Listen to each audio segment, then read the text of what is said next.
จะ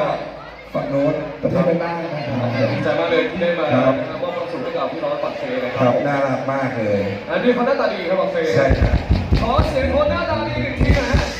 ผมเชื่อมองมันหน้าตาคนหน้าตาดีบาเซ่หน้าตาดีจริงคุณมองเห็นนะผมมองไม่เห็นแต่การสั่งต้องลงไปดูกันใกล้ๆเราบ้างนะยินดีต้อนรับเข้าสู่งานนะฮะอะไรนะฮะบีลาวเลยครับครับ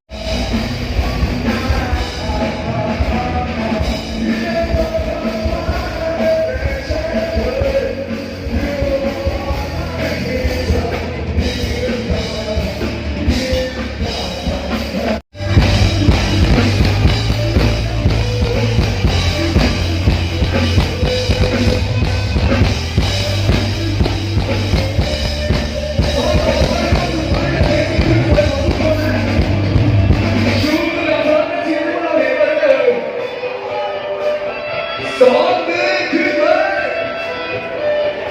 สวยงามมาก